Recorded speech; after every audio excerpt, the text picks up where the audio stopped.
विद्यार्थियों, मैं दिग्विजय कल के ही गैमेटोजेनेसिस का जो व्याख्यान हुआ उससे अगला उसके अंतर्गत आने वाला स्पर्मेटोजेनेसिस के बारे में आज चर्चा करेंगे। ये जो सामने आपके चित्र हैं, यह चित्र टेस्टिस का काट है। इसके मध्य भाग में आपको सेमिनिफेरस ट्यूब्यूल दिखाई दे रहे हैं और उसके आसपास अपने को लेडिंग सेल्स दिखाई दे रहे हैं। सेमिनिफेरस ट्यूब्यूल के अंदर आपको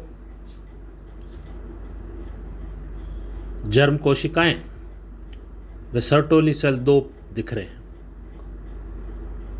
इसका साइड वाला चित्र जो दिया गया है उसके अंदर किस प्रकार इस जर्मिनल एपिथेलियम बेसल लेमिना जिसे कहा है, यहाँ पर क्यूबोइडल सेल्स, क्यूब की आकृति के सेल्स होते हैं, पाए जाते हैं इस सेमिनिफेरस ट्यूब्यूल की दीवार के ऊपर, सतह के ऊपर। यही क्यूबोइडल सेल्स स्पर्मेटोगोनिया का निर्माण करते हैं। इन्हें आदि जनन कोशिकाएं, पीजीसीज भी अपन कहते हैं। यह जो चित्र आपके सामने है, यह पूरे स्पर्मेटोजेनेसिस किस प्रकार से स्पर्मेटोगोनिया द्वारा स्पर्मेटिड का निर्माण होता है, और जो दूसरा भाग होता है स्पर्मियोजेनेसिस, जिसके अंदर स्पर्मेटिड से स्पर्मेटोजोआ का निर्माण होता है, वो चित्र द्वारा मैंने आपको समझाने का प्रयास किया है। जैसा गैमेटोजेनेसिस में मैंने आपसे कहा था कि 3 फेज होते हैं, मल्टीप्लिकेशन, ग्रोथ और मैच्योरेशन। वो तीनों फेज आपके सामने सबसे पहले हैं। उसके बाद में गुणसूत्र की संख्या क्या होती है, क्रोमोसोम्स के नंबर, तो 46 लिखे हैं, डिप्लॉयड 2n लिखा है, और 23 यानी हैप्लॉयड n मात्र। ये 2 संख्याएं आपके सामने हैं। टाइप्स ऑफ जर्म सेल, कौन सी जनन कोशिका क्या कहलाती है, इसमें अलग अलग नाम आप देखेंगे। Spermatogonia, primary spermatocyte, secondary spermatocyte, spermatid और स्पर्मेटोजोआ। विभाजन कितने प्रकार के होते हैं? मैच्योरेशन फेज, जो इसकी गुणन अवस्था है, उसके अंदर समसूत्रीय विभाजन, माइटोटिक डिवीजन होते हैं। जो ग्रोथ फेज है, इसमें किसी प्रकार का कोई विभाजन नहीं होता। और जो इसका मैच्योरेशन फेज है, इसमें अर्धसूत्रीय विभाजन होता है। जैसा कि हम सब जानते हैं, जो प्रथम अर्धसूत्रीय फर्स्ट मियोटिक डिवीजन होता है वो रिडक्शनल होता है, अर्थात 46 क्रोमोसोम से यहाँ पर जब 2 में विभाजित होंगे तो 23 का सेट होगा, हैप्लॉइड हो जाएंगे। और जो दूसरा मियोटिक डिवीजन होता है वो समसूत्रीय विभाजन के समकक्ष होता है, अर्थात मात्र 23 के 23 क्रोमोसोम्स की संख्या बने रहेगी, मात्र इनकी संख्या दुगनी हो जाएगी। उसके बाद में आता है स्पर्मियोजेनेसिस, जिसके अंदर स्पर्मेटिड का ट्रांसफॉर्मेशन होता है स्पर्मेटोजोआ के अंदर। तो इसमें अगर अपन बात करें ग्रोथ फेज की, वृद्धि अवस्था की, तो उसके अंदर जो पोषक तत्व है उनका संग्रह होता है। जो केंद्रक है वो भी आकार में बड़ा होता है, अर्थात स्पर्मेटोगोनिया से यहाँ पर प्राइमरी जो स्पर्मेटोसाइट बनता है वो आकार में दुगना या उससे अधिक हो जाता है। उसके बाद में जब मैच्योरेशन फेज आता है, उसमें पहला जैसे मैंने बताया अर्धसूत्रीय विभाजन जो रिडक्शनल होता है, और दूसरा अर्धसूत्रीय विभाजन जिसमें समसूत्रीय विभाजन के समकक्ष होता है, अर्थात प्राइमरी स्पर्मेटोसाइट से सेकेंडरी स्पर्मेटोसाइट बना और सेकेंडरी स्पर्मेटोसाइट से स्पर्मेटिड बना। ध्यान रहे ये स्पर्मेटिड अभी परिपक्व नहीं है निषेचन करने के लिए। ये स्पर्मेटिड अगतिशील है, अगुणित है और गोलाकार कोशिका है। अब इसको ट्रांसफॉर्म होना होगा, उस ट्रांसफॉर्मेशन को कहते हैं स्पर्मियोजेनेसिस। इस ट्रांसफॉर्मेशन के दौरान अब अपने को जो मिलेगा उसे स्पर्मेटोजोआ या स्पर्म कहते हैं। इसकी क्या विशेषता होगी? ये फंक्शनल होगा, ये क्रियाशील है, ये निषेचन कर सकता है। इसके अलावा ये गतिशील है, ये गोलाकार ना होकर ये चपटा है जिसके साथ में पूंछ है, और दो विशेष संरचनाएं जिनका अपन जब स्पर्म का आकार करेंगे उसके अंदर और डिटेल में विस्तृत रूप से अध्ययन करेंगे, लेकिन यहाँ पर दो विशेषताओं को मैं जरूर इंगित करना चाहूँगा। पहला है एक्रोसोम का निर्माण होना और दूसरा है इसके केंद्रक में होने वाले परिवर्तनों का। ये कुल मिलाकर अपना स्पर्मेटोजेनेसिस की क्रियाविधि है पूरी। कुछ एक इसके अंदर विशेष टर्म्स है, परीक्षा की दृष्टि से उनको अपने को याद रखना है। पहला है स्पर्मिएशन, शुक्राणु का सर्टोली सेल से लिबरेशन, उससे अलग होना। Liberation of sperm from Sertoli cell is known as spermiation. फिर आता है सेमिनेशन। अब यहां liberation of sperm from testis, testis से स्पर्म का बाहर निकलना, ये सेमिनेशन है। इजैकुलेशन अर्थात liberation of sperm from the body. Insemination transfer of sperm into vagina of female, या फीमेल रिप्रोडक्टिव ट्रैक्ट में स्पर्म को पहुंचाने को इंसेमिनेशन प्रोसेस कहते हैं।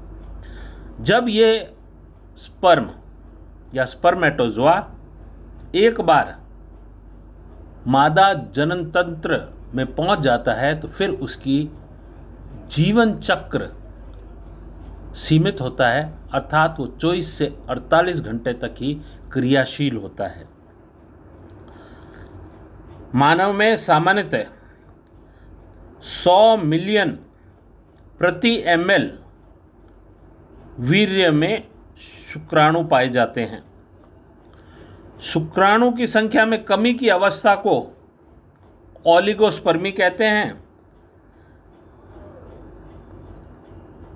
ऐसी अवस्था में शुक्राणु द्वारा निषेचन की संभावनाएं घट जाती है, बहुत कम हो जाती है।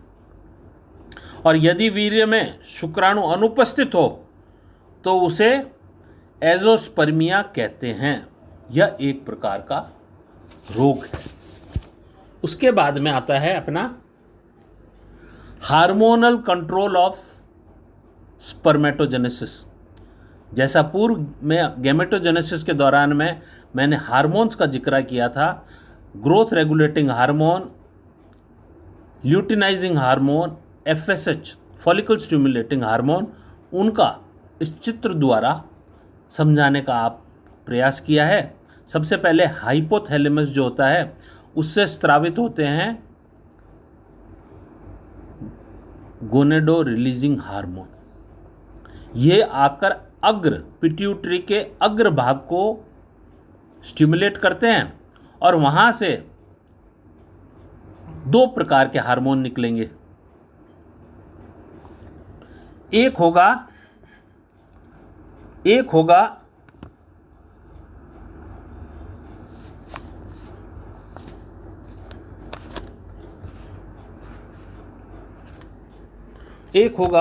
LH और दूसरा होगा FSH। LH लीडिंग सेल्स जो अपन ने सेमिनिफेरस ट्यूब्यूल्स के बाहर देखे थे उनको स्टिमुलेट करेगा और वो टेस्टोस्टेरोन का निर्माण करेंगे। दूसरी ओर एफएसएच करेगा ये जो सर्टोली सेल्स जो सेमिनिफेरस ट्यूब्यूल्स के अंदर पाए जाते हैं उनको स्टिमुलेट करेगा और यहाँ से अपने को एंड्रोजन बाइंडिंग प्रोटीन, जिसे मैंने यहाँ पर ABP लिखा है, उनको स्रावित करेंगे। और जब शुक्राणु की मात्रा अधिक हो जाएगी उस समय ये एक हार्मोन रिलीज करते हैं जिसे कहते हैं इनहिबिन। या इनहिबिन अब हाइपोथैलेमस को सूचना देगा और उस स्रवण को रोकेगा, यानी नेगेटिव फीडबैक ये दोनों को करता है। ये अग्रभाग पिट्यूटरी को भी कहेगा और संदेश हाइपोथैलेमस तक भी पहुंचाएगा। इसी प्रकार से जब लेडिंग सेल द्वारा टेस्टोस्टेरोन की मात्रा या सांद्रता अधिक हो जाती है तो ये अपने आप ये जो एक्सेस लेवल हुआ है इसका भी नेगेटिव इफेक्ट पड़ता है। ये भी हाइपोथैलेमस और पिट्यूटरी को इन जो हार्मोन्स रिलीज कर रहे हैं इनको रोकता है। इस प्रकार से स्पर्मेटोजेनेसिस का हार्मोन्स द्वारा नियंत्रित किया जाता है। अब दो शब्द मैंने लिए थे काम से, उनके थोड़ा सा अपन चर्चा करेंगे। पहला है टेस्टोस्टेरोन। यह टेस्टोस्टेरोन कहाँ बनता है? लीडिंग सेल्स के अंदर। इसका क्या कार्य है? स्पर्म का प्रोडक्शन करना, सेकेंडरी सेक्सुअल कैरेक्टर्स जो पिछले बार अपन ने जिक्र किया था नर जनन तंत्र के अंदर। इसके अंदर सेकेंडरी सेक्सुअल कैरेक्टर्स में क्या होगा कि मुंह छाना, आवाज भारी पड़ना, शरीर पर बाल आना, ये सब अपने सेकेंडरी सेक्सुअल कैरेक्टर्स हैं। इनका इस टेस्टोस्टेरोन के कारण होता है। और जो मैंने अभी डायग्राम बताया उसके हार्मोन्स का नेगेटिव फीडबैक भी इस टेस्टोस्टेरोन द्वारा होता है।